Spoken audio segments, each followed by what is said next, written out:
Hi, I'm Mary. And I'm Katie, and this is The Housewife Did It. Pop Culture Edition. If you have heard of our podcast, please make sure that other people hear of it. What did you do? I hit my tooth with this metal straw. Yes, like and subscribe us, tell other people about us, and leave us a 5-star review, even if you don't feel like we deserve it. Just because It's, we're asking. it's nice Mm-hmm. to do. Okay, you ready? Yep. Also, we're sorry the videos were. Yeah, we've tried really hard. We went to a coffee shop and everything. We've got a lot today, so we're gonna jump in. Just so much happening in the world of pop culture. First, something that we should have mentioned last week, but we didn't, is that Taylor Swift created playlists of her songs on Apple Music that represent the 5 stages of grief. People have been speculating that that is what the Tortured Poets Department different versions is the 5 stages of Mm-hmm. grief. So confirmed. We've got Denial, I Love You, It's Ruining My Life songs. Yeah, what is up with Lover on the Denial playlist? Yeah, this one hit people hard. Sweet Nothing got me. But like Mm-hmm. I think that that's like the point. Yeah, and she talked in like the little snippet she wrote about in denial, like about delusion, and I think like those feel separate. Yeah. Because I was thinking like maybe the songs don't have to be about denial. She's just saying in hindsight, like I Right. was in denial, and I Right. think that that's I what the thought delusion part yeah. is like looking back, like I was Yeah. being delulu, like I these thought I signs had were this there. amazing man Yeah. and he kind of sucked. We have Bargaining, Am I Allowed to Cry songs, Anger, You Don't Get to Tell Me About Sad songs, Depression, Old Habits Die Screaming songs, and Acceptance, I Can Do It with a Broken Heart songs. These are also the words that are on each of the versions of the album. Yeah, and they're like obviously probably lyrics, but the Yeah. only one that is a whole title is Hmm. the I Can Do It with a Broken Heart. Yes. She did reveal some lyrics from the Tortured Poets Department, but I can't remember what they were. She revealed some on Eclipse Day because it said something about Yeah. an eclipse. Yeah. Also in Taylor Swift news, SiriusXM has created an all Taylor Swift channel called Channel 13 Taylor's version, Incredible. which like why is this just now happening? Yeah, there have been like Elvis channels, Beatles channels, like whatever. Come on now. So funny. Calvin Harris's wife has shared that when her husband leaves, she listens to Taylor Swift. Uh, she does want us to know it's just a couple songs. She just needs to get her little fix. And That's then, sad yeah. that you have to wait until your husband's not around to listen to Taylor Swift. You know what I would do? I would make my husband never around. I would leave him. My husband doesn't like Taylor Swift, but He doesn't get a I don't. choice. Right, like it's not like I'm like, oh, I can't play Taylor Swift when he's around. I would be like, honey, which ones do you think are about you? We won't Yeah, play those in our house. my Otherwise, shush. my in-laws love to joke that I don't allow my husband to watch sports Mm-hmm. at our house because I'm not interested in sports. And I've tried to tell them several times that that's not true. That there are times when he'll be like checking a score on his phone. And I'll say, "Do you just want to put the game on?" And he's like, "No." So like, if one of us wanted to watch something or listen to something, we could. Mm-hmm. That's what partnerships are for. But Mm-hmm. now unfortunately we have to talk about Jojo Siwa. I can't. Um, at this point though, her name she has to change her name because Jojo is no longer an appropriate name for this era. Mm-mm. The high Also, pony is also not appropriate, I feel, personally. I am like all for people growing into their age and their sexuality and finding their vibe and their joy, but like, honey, somebody said, and I think this is like the perfect way to describe it, like Jojo Siwa went from rainbow bows and glitter to black bows and glitter. Mm-hmm. It's not that different. Mm-hmm. It's just a black version of it. Like to be like, oh, I'm so edgy. Like this is the emo me. No, you're still covered head to toe in fucking glitter. Mm-hmm. Like you still look ridiculous, like a Halloween costume. Mm-hmm. But mostly, JoJo is catching some heat, not only surrounding her new music, and not because it sucks, Mm-hmm. but because of her commentary on it. So in her first, I think it's just the one song right now. Um, in her first interview about Karma, she is clearly dressed as a sparkly Jean Simmons, which Yeah. is also it's the same makeup and outfit as in the music video. Mm-hmm. Um, but when she's asked for her inspiration on the song, they said like, I mean, obviously Gene Simmons, like look at your outfit, and she was like, everybody keeps making these references, and I don't know who they are. She was like, I love to hear what people come up with, but I have no idea who you're talking about. And then later, Gene Simmons said that he like loved her look, and she was like, I mean, Gene Simmons said he loved my look. I was like, do you think that the video is gone? Yeah. Like, what? We Like, know they you went know. home and Googled that. Crazy girl. Also, you could have just pretended you knew who it was when she said it. You could have just been like, oh my gosh. Yeah, Thank you. obviously. Yeah. Or like, oh my god, like, yeah, I Yes, can see same that now. vibes. She said that actually she looks at the generation above Miley Cyrus and Taylor Swift to Prince, Elton John, and Elvis Presley, the king of ripping off music, because Elvis Presley, for example, was the first to go off and do his own thing. Mm-hmm. His own. Yeah. Did you watch the Elvis movie, Jojo? Yeah. She also, in like the same breath, says like, and Lady Gaga, who I would argue is like much more in line with the generation of Miley Cyrus Mhm. than that of Elton, Prince, and Elvis. Right. But okay. Yeah. In her next interview, she said it is no secret that she was inspired by Miley Cyrus's bangers, Mm-hmm. but that it's a little different because she's actually invented a new genre of music called gay pop. Thank you, Joja. Joja. That's it. That's Thank you, Jojo. her new black outfit name. Jojo. Jo. No more. But I'm trying to make a joke. It's the wheezing.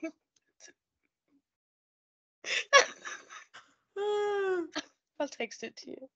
What? Say it. The listeners can't hear my text. You have to read it. Joja's. I can't believe this. When you see it, it's not even that funny. Am I gonna be able to say Mary? She just texted. Now I can. Mary just texted me. I can't. It's funny because it's so stupid. You know. I feel like I need Billy to come in here and read it. You have to leave the room though. She just texted me, Joja Siwo. Hurting my back.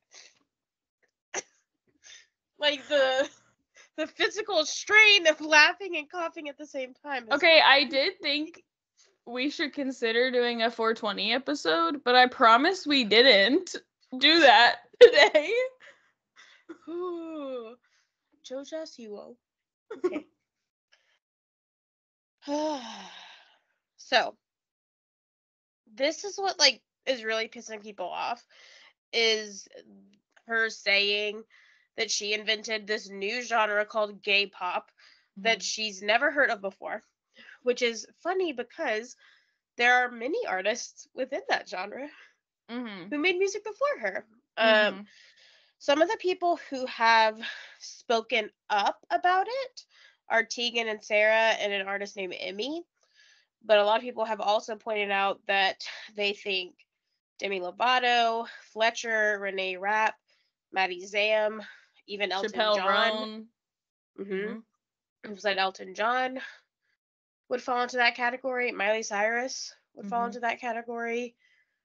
There's someone Lady, else. like Lady Gaga, but like I think that's kind of Yeah. my question. But is Lady Gaga gay?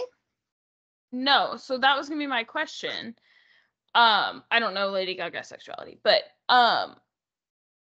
forgive me for maybe like not being caught up on the history of the gay pop genre. Although since I am not purporting to have invented it, I feel I get a pass. Um, but like what does that mean to her? Like gay people making pop music? Is Right. it like a certain sound? Like does it have Like to that's how like sound gay? it Is literally it just feels so like made up. right, is it just like gay icons making it? Because I saw an interview of Mhm. her, someone like caught her on the street and they were like, you've pissed people off, and she was like, Mhm. oh my gosh, I could say I want world peace and I would piss people Yeah. off. And then she was like saying like did not say I invented it. Okay. You um did. she was like, but I want to make it bigger and like I want to make it more like distinct of a genre. And I think that's where maybe she might disagree with or have like maybe other gay artists disagree, Mhm. that they don't want to be perhaps in their own like niche genre. They might just like want Yeah. to be on the fucking radio. Yeah. Like, People have also pointed out like Freddie Mercury, like this is not yeah. new. Like Yeah. gay people have been open and making And pop been pop music stars. for a long time. Like Yeah. I Oh, think and some people even said she like Lil Nas referenced X. Michael Jackson. She was like, Michael Yeah. Jackson's been doing it. And I was like, what? Did I miss something? Yeah, basically like what people are saying is that for her to say that is disrespectful of the artists who have paved the way for JoJo specifically and anyone else to be out Yep. and to make music about same-sex relationships that people will actually support. Like I mean, I Like, think you don't I'm think you would sure. put Lady Gaga in gay pop, considering that she like sings about gayness and is like often used in like gay No, because I venues? wouldn't. No, because I wouldn't consider Taylor Swift gay pop. Well, that's what I'm asking, is like I don't know, is it decided by like their I'm. gayness, or is it decided by like Dolly Parton is a gay icon. Dolly Parton is straight. Yeah. So is Ariana Grande. Sure, but that's what I'm saying So is like, like yeah, I think that like I don't know, but for the sake of like what what people are Jojo saying Siwa is saying. about Yes. like Jojo Siwa being disrespectful is Sure. that like there are probably many, many, many unheard of Yeah. Gay singers and artists. songwriters who make music about being in relationships with people of the same sex that no one listens to or supports.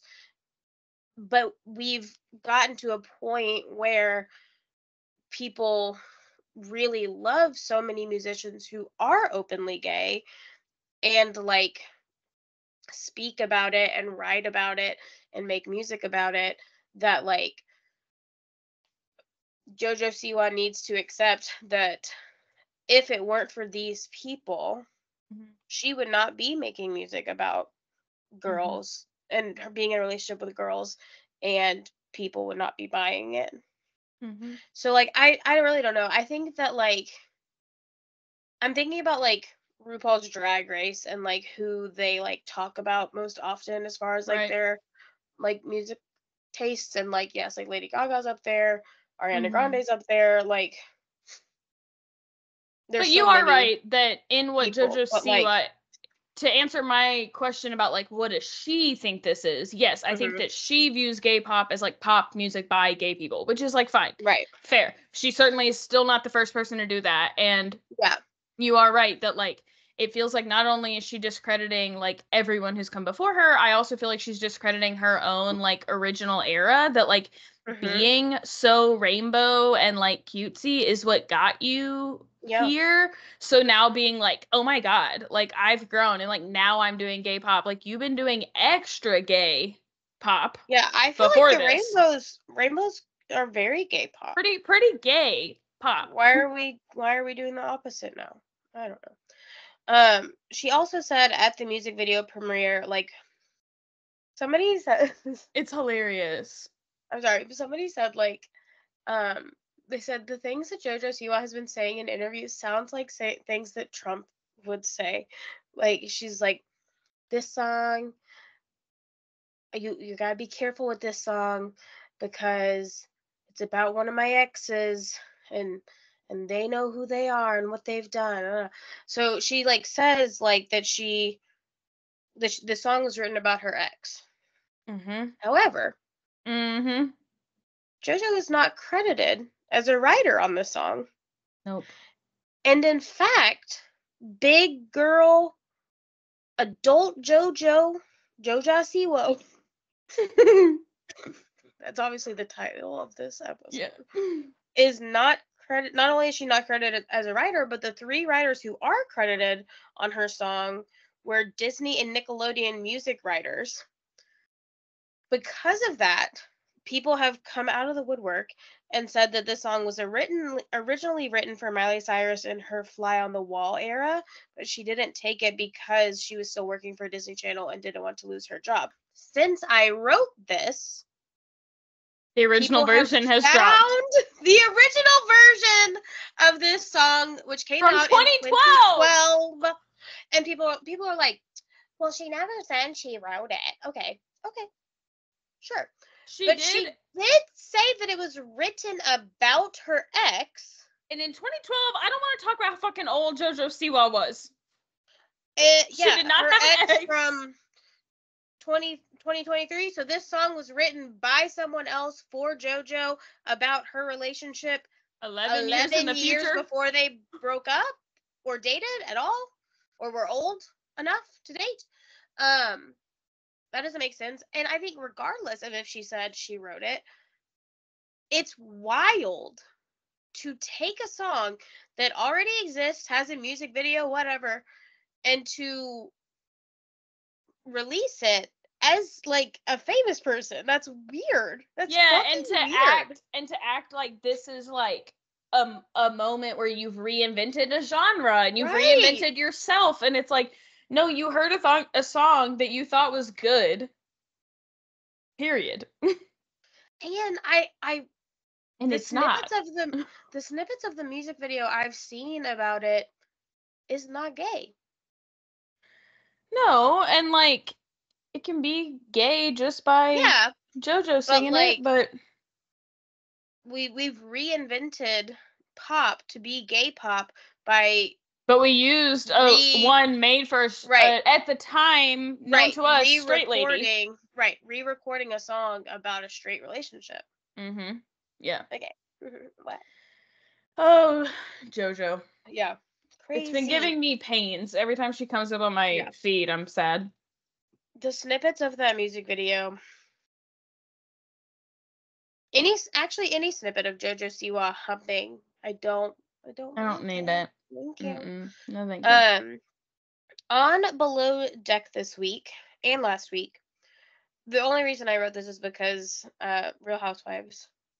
They have been hosting a former Real Housewife of New York, Jill Zarin. Okay. And let me just say, after I've never watched the original I have seen some episodes, but I didn't really watch the original Roni. If they're all like this, no fucking wonder they lost their show. Because she has been an absolutely awful guest. Yeah, but that's what made it so good. Yeah. So, first of all, she's not the primary guest. She's like a friend. But she has completely taken over planning everything on the boat, even requesting meals that the primary cannot eat. Awesome. Primary does not eat fish, and Jill sat in front of her and worked out with the chef that they were going to have sushi for dinner. Now, did the primary say anything? No. And should she have? Yes. But it's also not Jill's trip. She complains about everything, and then when the crew accommodates her request, she complains that they had to frantically put together what she wanted. So, like, she brought them in and was like, I have never, I'm trying to do it in New York. I have never, I can't do it. I Oh. have never been on a yacht where they don't have the bathroom drawers full of anything you would need. There's nothing in these drawers. They're empty. And they go and tell Captain, he's like, well, I guess see what we have. So they make her a little like toiletry basket. Like Mm-hmm. they have all the toiletry stuff. They fill it with little soaps and shampoos and tampons and like just all the like Q-tips, just like little toiletry things, and bring it up to her. And she's like, see, you had to go get it. You had to make that up on the spot. Well, okay, if you didn't want them to get it, then why are you saying shit? Mm-hmm. So basically, like, she's saying, y'all should be doing this. I would like this done. And then they do it, and she's like, well, you only did it because I asked you to. Mm-hmm. Okay, like, which is it? Do you want it done or This do you isn't your want. boyfriend. You Right. only buy me flowers because I ask you to. Like, you asked them to do a service, they did a service. That's their job. Yeah. And she was like, really? No one's ever mentioned this to you before? And they're like, genuinely, no. No one has ever brought this up. People usually bring Um, their own fucking toiletries. that's the thing is she had her own toiletries. It was just the principle of their cause, and I think it's because she was embarrassed because she like came out and she was like, "There's no blow dryer in here." And then there was. Yes, and they were like, "Oh, it's in this drawer," and she's like, "No," and they opened the drawer and it was like right there. Um, their group ends up leaving the worst tip of the season. Awesome. Um, yeah, it was $10,000 less than the previous tip. Wow. Yeah. Um, and then the crew has like a day off. They get a new stew, blah blah, blah, and they get to the day off, and like Fraser and Barbie are like talking about each other the whole day, and then they kind of like sit together and they're like chit chatting, and she's like, I want to talk about this with you because I love you. And he was like, you have a really funny way of showing that. You're disrespectful to me as your chief. Like, you don't love me. Quit playing. And like, he's like, this isn't going to be productive. I don't want to have this conversation with you. Like, end of the day, you're my superior, or I'm your superior. You need to just do what I say without attitude. Like, and then we'll be fine. And we end the episode with Barbie calling her mom, crying, saying she wants to quit.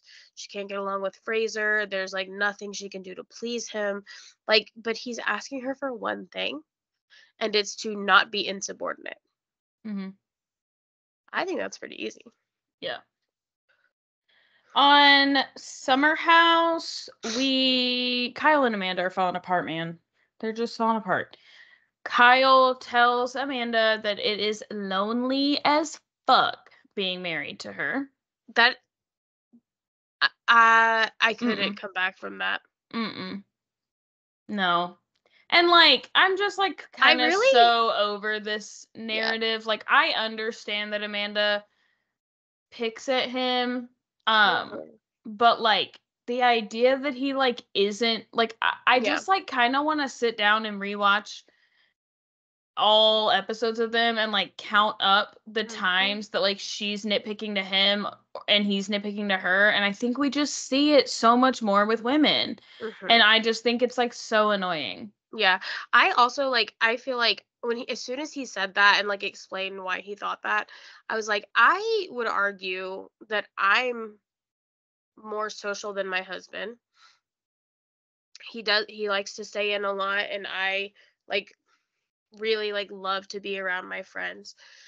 But like it's not lonely because I like spending time with him. Like I enjoy him, and I like watching TV with him, or Mm-hmm. like having dinner with him or whatever. And so like I understand having a difference in like your social like wants and needs, but like you shouldn't be miserable the times that you're at home with your partner. Yeah. Sorry. He's like clearly misunderstanding the house thing.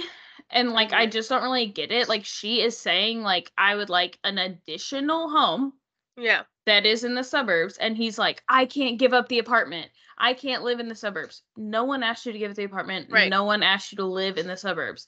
She's just saying and then he's like for my sanity I need to be in the city. And I'm like for her sanity she is saying she needs to touch grass. Yeah. Like, just let her touch grass. She's just saying, like, Kyle, do you understand how my mood would change? And, like, obviously, babies are not band aids, but this house kind of seems like it could fix this for Yeah. Amanda. She's like, I could be in the sun. I could, like, I would have be happy. peace and quiet. Like, I would be happy. Mhm. And it's just, like, so weird. But Yeah. she did a video, like a reel, for page 6 listing her icks of Kyle, things Kyle does that are icks. And she has gotten some pretty major heat Mhm. online about how, like, can you even say one thing you like about your husband? Like, oh, it just sounds like she hates her husband. She never has anything nice She to said something she say. liked about him in the last episode. Yeah. Also, like, to me, it's like pretty clear that page 6 wanted her to do this. And like she didn't go there and be like, "Hey guys, can we like shit talk my husband?" Like Yeah. this is becoming a shtick for Bravo, Mhm. for Page 6, for whatever. And like I would venture to guess it's like pretty heavily on editing that we're seeing Mhm. so much of it. And so I'm just like, okay, like I don't know that they called Amanda and they're like, what kind of cute videos do you want to make? And she's like, how many different ways can we shit talk Kyle? Like, Yeah. I'm thinking that's not how that went. Right. I appreciated when Paige was like, "Do you ever like when he does things be like, I can't believe you just said that on national television?" Yeah. I was like, "Okay, pop off, Yeah. realistic queen." Mm-hmm. Um, a new episode of Quiet on Set was released. It was basically just like an interview, or a set of interviews, but they also showed some unreleased footage. So she starts by interviewing Drake Bell.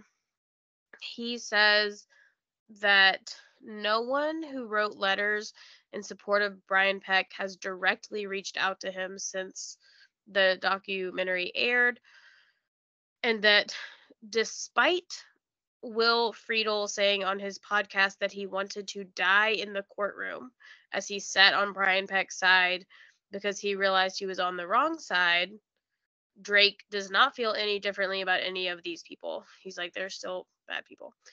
He pointed out like specifically with Will Friedle that they worked together on Spider-Man. So like if you don't know, Drake Bell is the voice of the animated Spider-Man. And he said that the entire time that they were working together on that show, Will, knowing who Drake was, never apologized for supporting Brian Peck. Will said on the podcast that he asked himself, "What the hell are you doing?" while he was in that courtroom. He still has never apologized to Drake Bell directly. Mm-hmm. But he said that he realized like he was on the wrong side because Drake's mom turned around and said to Brian, "Look at all these famous people here to support you, and it doesn't change what you did to my kid." Mm-hmm. He's like, "Oh my God, like, what am I doing?" But I'm never going to acknowledge it to him. Mm-hmm. It's like that scene in The Office where Michael's like, "I would never say it to her face, but she is a wonderful person." And they're like, "Why would you not say that to her face?" They asked Drake about his thoughts on how people have responded to his mom, and he said that what people don't understand is how calculated and believable Brian Peck was, and how his mom had like really truly grown to trust and believe him, that he was like a good person, that he was in looking out for Drake's best interest, that they were like becoming like family friends, like she could not see past it. And I think it's like fair of him to defend his mother. However, his dad saw it, Mhm. and his dad specifically said to his mom, "I see Warned something in her. that man. Yeah. I don't want our son near him." And she didn't listen. Like, I think that's the part that people Yeah. are having trouble with, is the, like, or at least for me, it's like the disrespect of his other parent. Yeah, and I think, like, that is a vulnerability that was, like, played on purpose, that, like, she Yes. already doesn't trust this man, they've already gotten divorced, and then it sounds like Brian Peck, like, continued to put things in her and Drake's ear Mhm. about dad. So, I mean, it's unfortunate that she didn't believe him, like, in hindsight, but I don't think it's abnormal that, like, you have maybe, like, a contentious divorce and then you're, like, no longer really, like, accepting the advice of the other parent. Yeah. But yeah, I mean, it sucks to say, like, I did everything I could to look out for my kid, and, like, because me and his mom have beef, she just, like, didn't listen to me. Yeah. Giovanni Samuels and Brian Hearn also reappear in this episode. Brian and his mom say that the documentary is what brought them back together after his being fired had severed their relationship. And she said, like, this isn't like a teenager who's like, I don't want to talk to my mom right now. She said, like, this documentary is the first time they have really talked since then. Um, and he was a child when he was fired. Giovanni brought the tea. Yes, please. She divulged that Dan Schneider called her and asked her to make a statement of support for him. She was like, he pointed out, like, after my I went experience, back. I went back and I was on like Henry Danger or whatever. And they were like, oh, so he didn't know you were in this documentary? And she said he had known for a year that she had been working on this documentary. He just wanted to know what I could do for him. Right. She obviously did not make a statement of support for him. And Brian was like, "I did not know this." Mhm. He's like, "What the hell?" But yeah, so it was good. I liked like the follow up of like, what do you think about what people are saying, or like, have you heard anything? Like, that was nice to see. They interviewed one more person from all that. I don't. Mhm. His name was Shane. I think, Mm. and he talked about like how Brian Peck made him uncomfortable, but that was really all he said. That was Mhm. interesting. Um, Last two tidbits. Monica Garcia is pregnant with her fifth child. She so far has managed to keep the identity of her boyfriend under wraps, but she says that he is being super supportive through this pregnancy. And lastly, a national crisis. No one saw this coming. Gary and Teresa have broken up and are heading toward divorce just 4 months after their televised wedding that they had just had to do right then. Someone call Leslie. I mean, honestly. Like, of course they're gonna get a divorce. Come on. What do y'all think was gonna happen? Ugh. Silly. Okay. Out of the tidbits section, gonna really quickly go over what happened on part 2 of the Potomac reunion. Basically, they just went more in depth of the things that were brought up last week. So Mia explained that Ink showed up to her penthouse one day in an attempt to take Jeremiah, claiming that Jeremiah was his son. That's a red flag, Mhm. sister. Mhm. That's when you say, "Oh wait, I don't want to date this person anymore." Yeah. Um, Mia says like, it was so crazy, and he's so silly because I know that that's not true. She said that she had Jeremiah as a result of IUI, and she With knows whom? Gordon. Okay. I was like, but that feels like that would answer the question. Well, so she and Gordon were doing IUI, but she Uh-huh. was But she was having also sex having with sex with Ink. Ink. Okay. Yes, and so she admits that there's like a crossover. It's possible, but she said that she knows her body, Mhm. and therefore she knows that she got pregnant from the IUI. Okay. but that there was an overlap between that process and her first affair with Ink. And then all the women chime in and they're like, well, Jeremiah looks exactly like Gordon. You don't have anything to worry about. And then Candace says, okay, but Ink looks exactly like Gordon too. Scooped. Um, Mia then says that she was hurt by Wendy and Candace because they were the only two women that did not reach out to her when they heard she was getting a divorce. Wendy and Candace say that Gordon texted all of the husbands in a group chat, which is they talked about this on the show. Um and basically said like, here's what's happening, and they told Mia he called you everything but a child of God.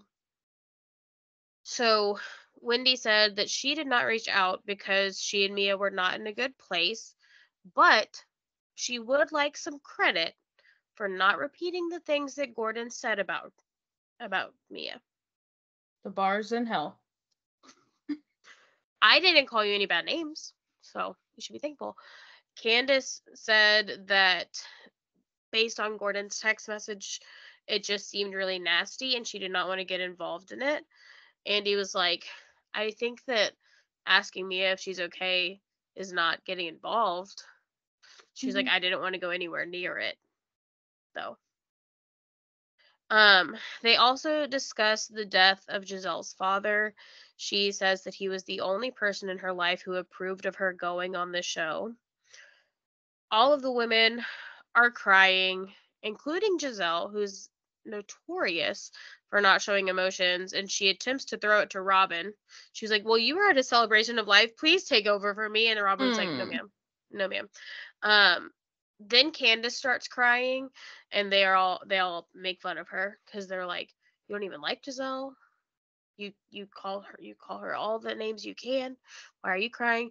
And then we're teased for part 3 with rumors of Chris having an affair, and then that woman rescinding the rumors. So we shall see.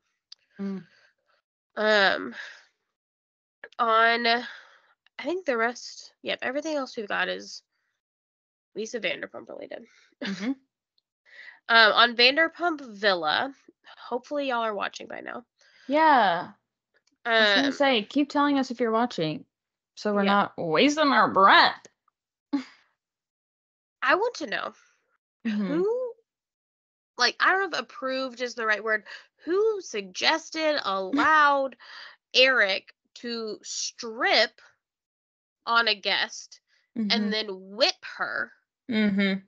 Yeah, I mean, it seemed like she was into it. Yes, but I think partying with the guests in general is just Yeah. strange to me. Maybe from like a watching below deck standpoint, like that's like super not allowed. Yeah. I'm like, the line feels very blurry where she's like, Yeah, you can't drink while you're working, but after right, hours. And I'm like, is it after hours when you're still like hosting this right, party? Like, it feels like maybe we shouldn't be drunk and right. half naked right now, but like, I don't Well, and know.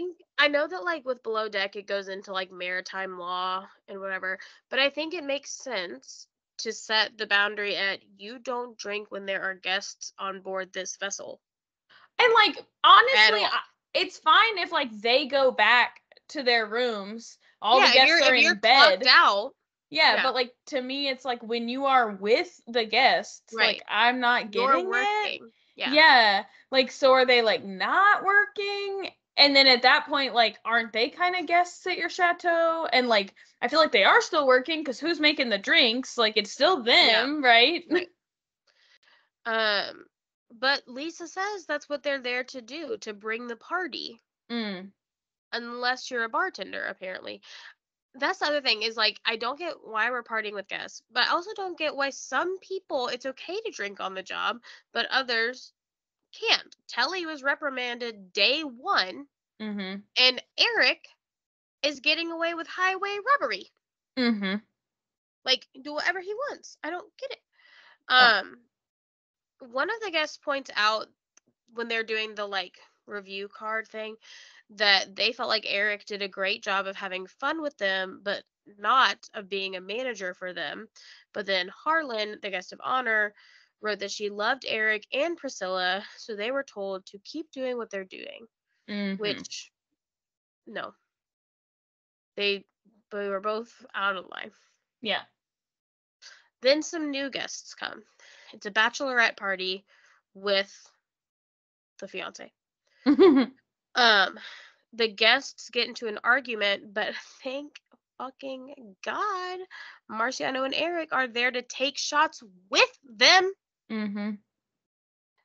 Anthony, the chef, is offended by this behavior because he said he has prepared an elegant, classy dinner, and now they're taking shots. They're pouring tequila in people's mouths with the Yes. bottle. Yeah.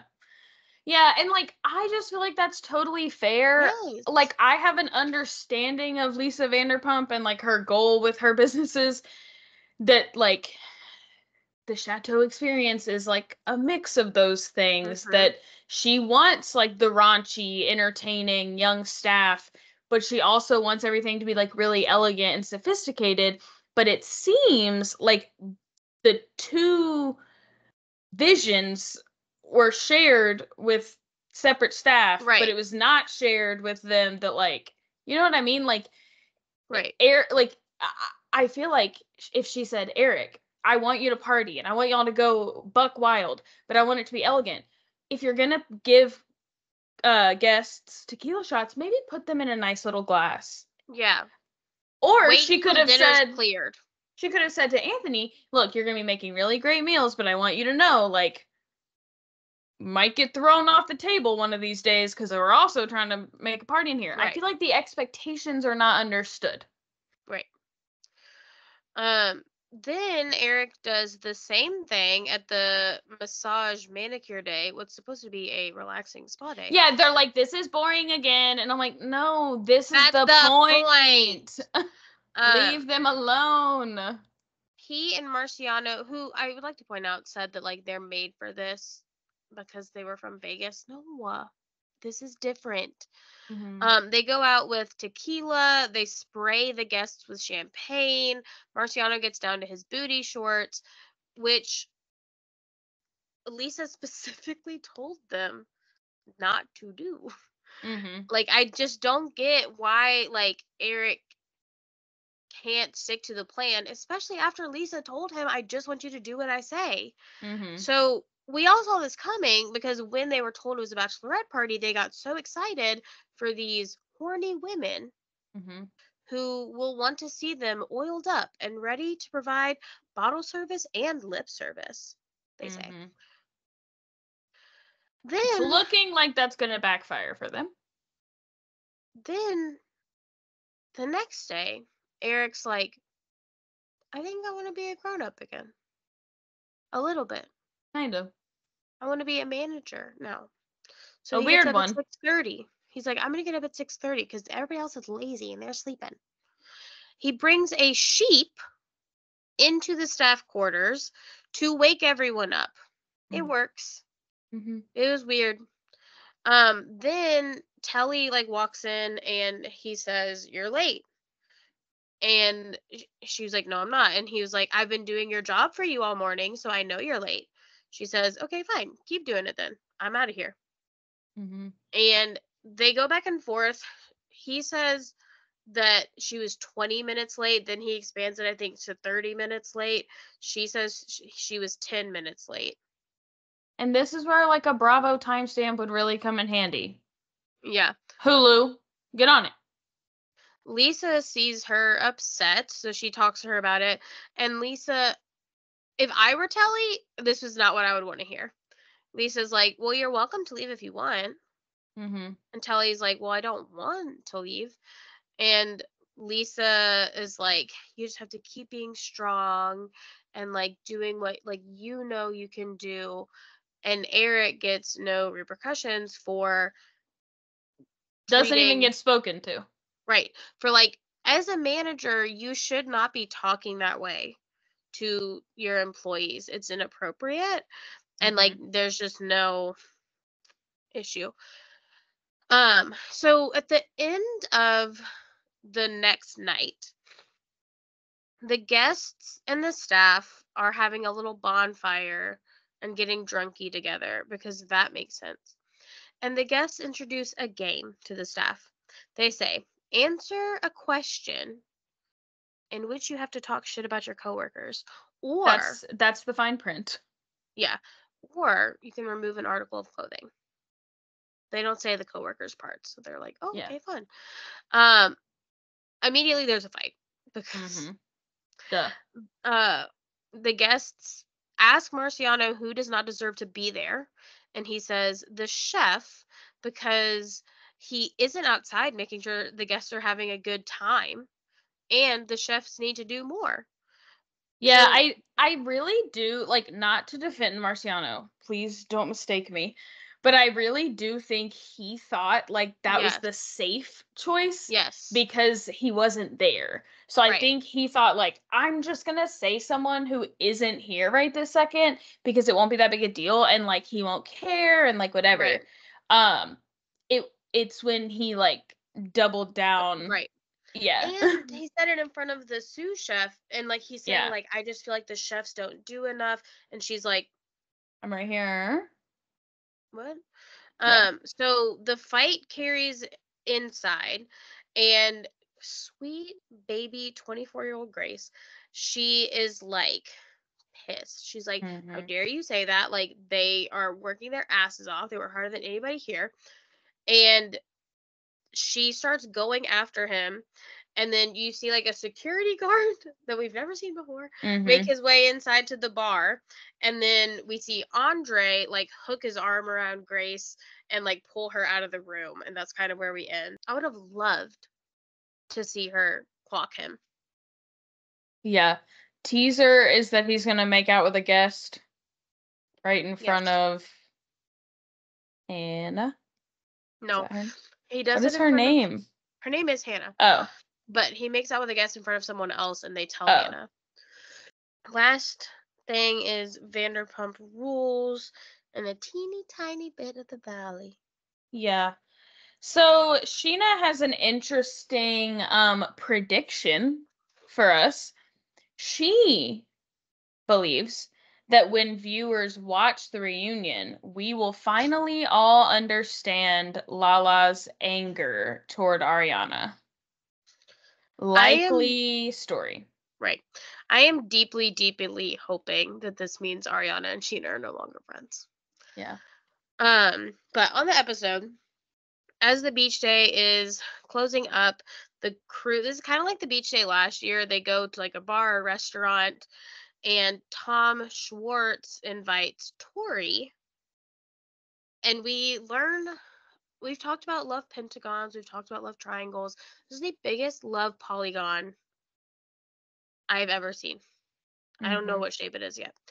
Sheena, who once made out with Schwartz, has set him up with her friend Tori. But then Who was once a Schwartz's nanny for her for one day. yes.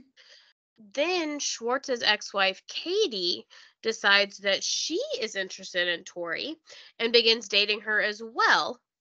And the whole situation becomes a problem for Joe, who is or was a friend with benefits of Tom Who Schwartz. loves Tom Schwartz.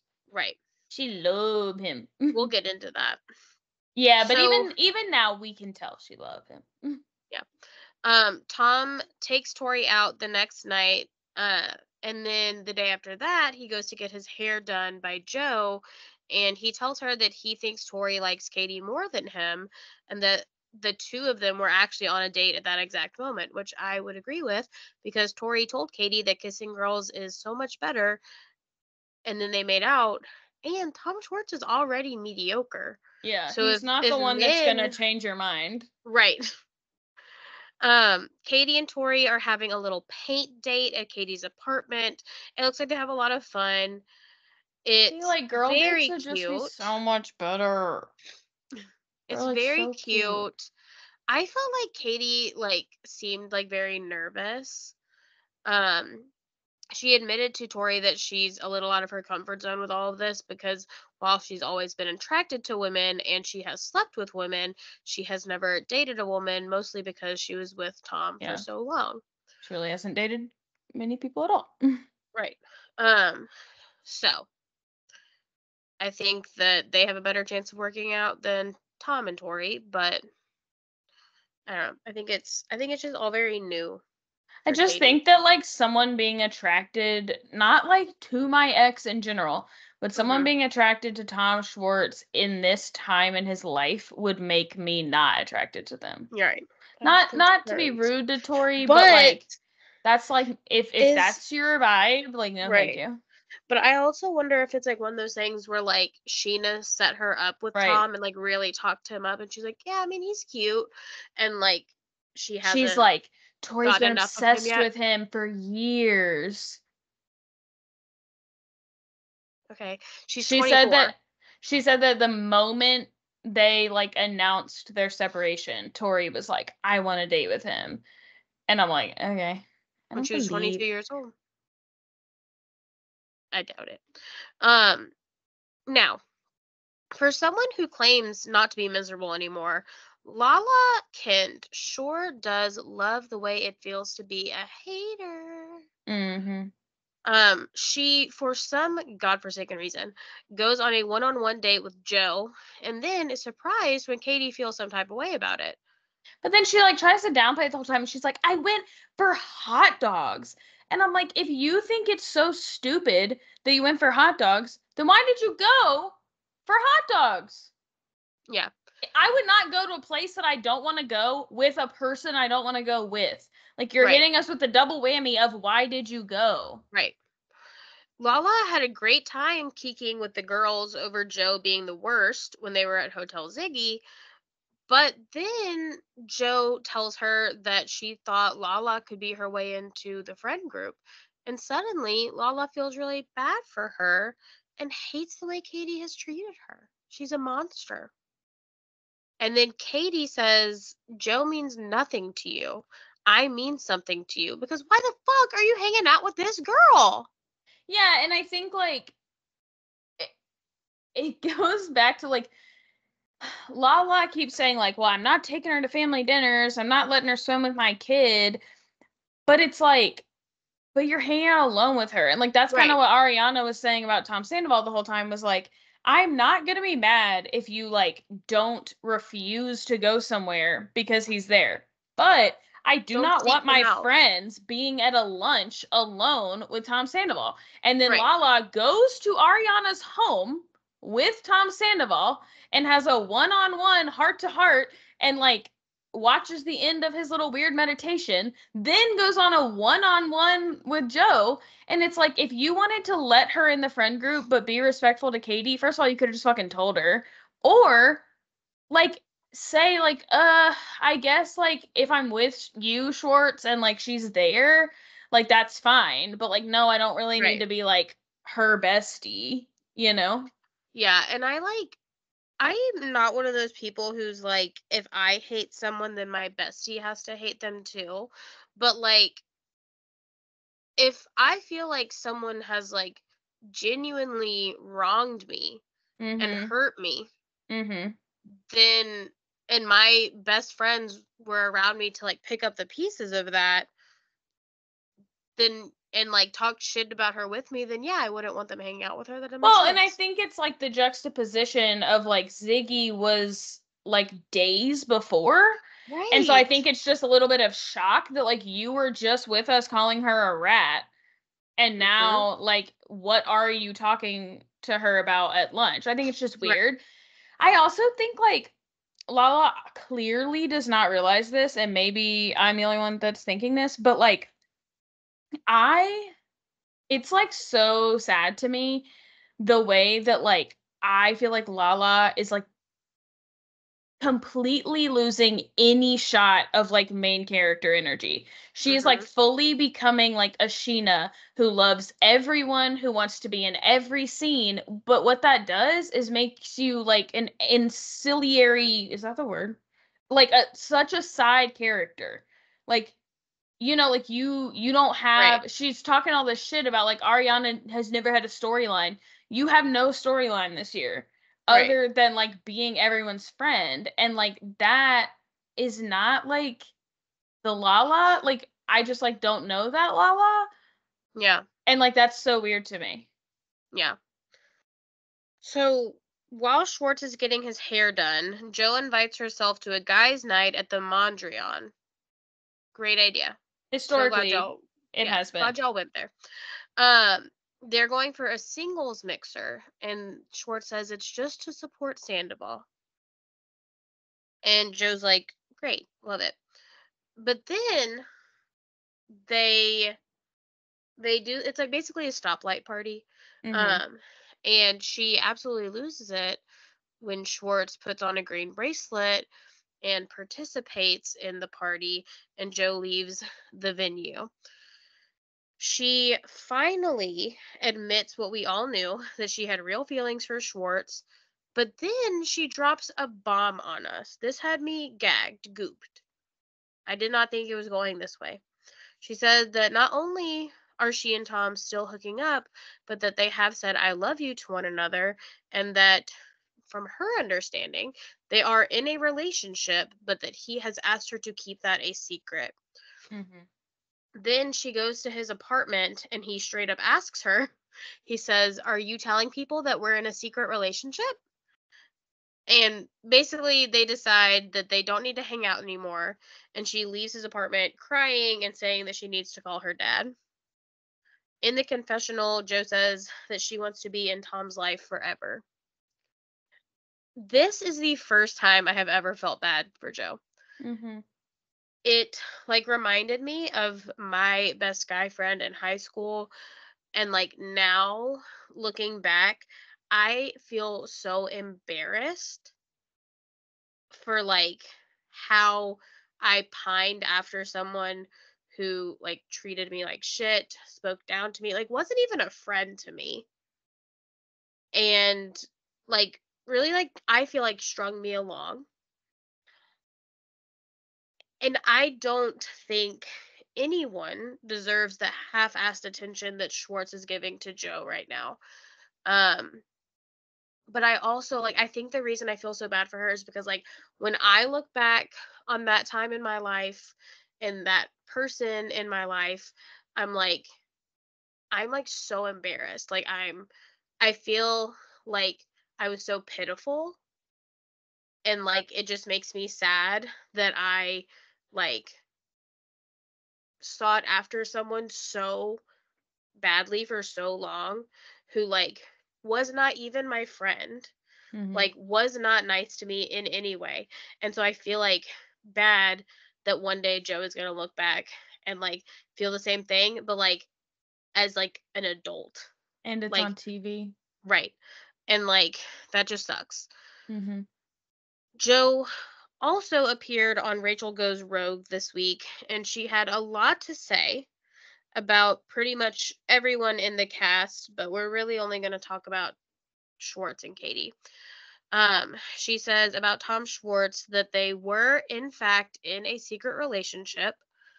She claims that with this episode we saw this week specifically, he had told her before they got there to the Mondrian that he was going to choose a red wristband. Like he was like, for you, I'm gonna pick a red wristband.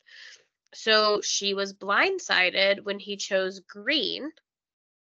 The next day, he told her that he did not make out with anyone at the party because she Which thought he might have. which I swear she saw. She was walking away when they started making out, I I think. thought she was walking up to them when they started making out because she said, "Bleh." She was walking up to them when they were like when he gave her Oh, his hat. okay. Um, she did not find out that he had made out with somebody until seeing that on the show. I don't know if that means she found out last night. I'm assuming it means she I found out when they watched the show. Yeah, they had to have watched it before the Um, reunion. but she said that they do not talk anymore because she is still grieving over getting mentally fucked by him. And that at the reunion, Sheena actually gave her a tissue when she talked about how Schwartz had lied about their relationship and forced her to keep it a secret. Yeah, she also mentioned that, like, she should have known in hindsight that Mhm. when he was telling her, like, "You can date other people," she should have, like, recognized that that meant he was already probably dating other people, Mhm. and I think that's, like, yes, we're all like, you should have recognized that, but Yeah. like that sucks. Yeah. It's And I that think she like had probably convinced herself like he's doing X, Y, and Z because of the cameras and because he wants this to be a secret. And maybe he's even saying things like, I don't want Katie to come after you more. I don't want we should keep it on the DL. Like, so she's justifying all the shit he says, mhm, probably even justifying like his date with Tori, because she's probably mhm. like, it's for the show, you know. That When sucks. you are that sucked into a person, it's like so hard to like recognize the like truth of the situation because you have this like little sliver of hope. Like the boy I was talking about earlier, like looking back, I can see that he was a narcissist. Like I like firmly believe that. Once he told me he was a sociopath. I don't think he was a sociopath. I think he was a narcissist. And I think that like it just is like hard when they give you these like little pieces of hope. And especially cuz like Joe was like in love with him and Mm-hmm. he keeps telling her that they're in a relationship, Mm-hmm. that of course she doesn't want to pick up on the little like, well, but it's a secret, so like you can date other people. Like she's like, oh, but like I don't want to. Like we're in a Mm-hmm. relationship. And I Like think it's so hard to tell with Tom Schwartz because like he's yes. such a little like a Yeah. nice guy and he's The so like goofball. mousy, and so you're kind of Mhm. like, oh, he just like can't figure out what to do, or like, Right. oh, he's like really trying, you know. Yeah. She says that Katie was the main one showing mean girl energy, and she thinks it's because Katie is intimidated by her. She does They do kind of say throughout, like, I think she's intimidated by anyone that Tom Schwartz dates, which made me feel like a I little don't bit, think that. but it made me feel a little bit better that Joe does not think that like Katie is just like intimidated by her as a Right. person. I still disagree that Yeah. Katie at this point gives a fuck who Tom Schwartz is Right. dating when she's swapping spit with the girl he was just on a date with the night before. Right. But whatever. Yeah. Finally, about being on the show in general, she said that she only agreed to be on the show because, I mean, they're begging her, obviously, because she was tired of being silenced and wanted to finally be able to tell her story, which I guess is that she was dating Tom Schwartz. Um, I'm she just so said that, confused because she said they asked her to be on season 10, but she wasn't. Like, she said no, but then she was like, but they still talked about me in season 10, and so now hmm I'm here. And I'm like, not really. Like, all they said in season yeah, 10 was like, is Joe, someone lives here named Joe. Is Joe a boy or a hmm girl? We right. actually didn't learn about Joe until Scandal broke, and it was all Instagram. Like, it was Right. not on And the it got brought up at show. the reunion. Sure, but Well, like that's after. barely. But Right. I'm like, girl, like this is what you came on to like fight the good fight about? Right. Okay. She said that she would not go on the show again unless they gave her $1 million. Stassi She said that too.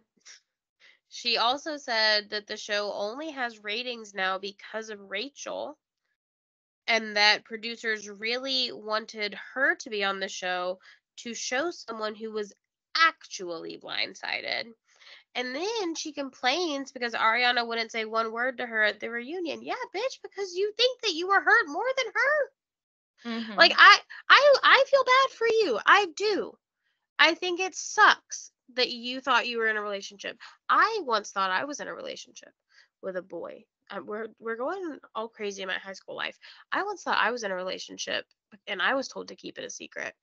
And I was not in a relationship because then somebody told me that the boy that I thought was my boyfriend was a sex addict, which was crazy because we had never even kissed. I was like, that's crazy because we're dating. We weren't. If somebody's asking you to keep it a secret, I know it seems like, oh, okay, like I get it. No, it's not good. And I feel bad for you. I do that happened. But you can't be acting like that's comparable to your boyfriend of 9 years fucking your friend. Yeah. Not the same. Being in a relationship with your friend, and they both knew they were in a relationship. Mhm. Crazy. Yeah. I mean, I'm not like, I don't know. They had all talked about how like, oh, Sheena and Lala are gonna apologize to Joe and they're gonna feel so bad for Joe, but Katie and Ariana aren't gonna budge. And now it's like, mm-hmm. Why would they? Mm-hmm. On the Valley this week, it's honestly just more of the same game of telephone we played last week. The most interesting things, I think, were Luke and Kristen trying to decide where to live now that they're trying to have a baby. And it sounds like they'll get there eventually, but like Luke doesn't want to live in LA, but Kristen absolutely wants to live in California. And Mm-hmm. so it's like trying to figure out where in California and when is the right time to move to that place with whatever businesses they have going.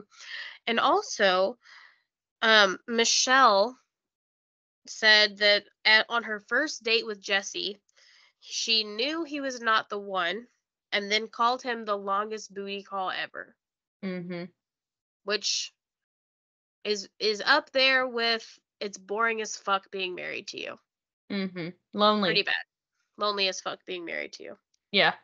Yeah. He It's meant not boring though. it's not good. Um, yeah. Ugh. Crazy stuff. Crazy. So crazy stuff. I guess we've reached the end. I guess we can give a little update on what's coming Oh yeah, in May. Some schedule changes. yeah. Things. Happy birthday to our show. Oh, I was like, Mary, your birthday's in April. um, Birthday's in 6 days. woo. So in May, I am moving a significant distance. And so we're Dox gonna, yourself. yeah, we'll not be doing that. I am moving states. And anyway, so we're Closer to gonna, me. yeah, so closer to Mary. And so we're gonna not have any pop culture episodes in May. Mhm. Or maybe one the last week of May, actually, but mostly no pop culture episodes in May. And on true crime episodes, we are doing a 4-part West Memphis 3 special for our 1-year Birthday. birthday at the house I did it. Anniversary. Yeah. Yeah. So, Um. Yes. We'll make little birthday shirts. yeah, and we're sorry to take the pop culture away. I just It's a lot I'm gonna to be do. so busy. Yeah, it's a lot to do both. And also these pop culture people, these famous people are wearing us the fuck out.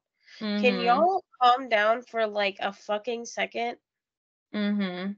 Get it I together. know, like, you'd think it's, like, so much more mentally taxing to do true crime and, like, read about these awful things and write these, like, long scripts, but having to talk about Jojo Siwa, like, might have just ruined my And like, week. and it's like the everyone's doing crazy shit at the same time. So we gotta like stack them up. We're like, oh, we gotta talk about this. We gotta talk about this. Stop. Mhm. Mhm. It's Yeah. like it's like in education, it's important that teachers know how much homework other teachers are assigning so that you don't send kids home with 12 hours worth of homework. I need celebrities to do the same thing. Like, oh, Jojo Siwa, you should have waited till the Torture Poets was out. if you're going to act up today, I need to wait. Mhm. I need to to plan this and like share my Google schedule with everybody or a Mhm. calendar. Like, here's the day I'm going to act like a crazy person. Gary and Teresa, you Yeah. should have waited Like, the till thing a we're going to lull week. record. You couldn't do it next tomorrow. Mhm. You had to do it today when we're recording. Mhm. Stupid. But anyway, we'll still be here the rest of April, so see ya For my then. birthday. Yep, and Mary's birthday is I just said Thursday. okay. Well, I was trying to calculate when this will be out. Yeah. One of It's my kids' birthdays Thursday. One of my kids' birthdays is Monday, and she knows that our birthdays are close together, so she keeps doing a countdown for her birthday. She's like, 3 days. And I'm like, I know. And she's like, okay, my birthday's Monday. When's your birthday? And I was like, Thursday. Mm-hmm. Uh, hey, bye. Bye.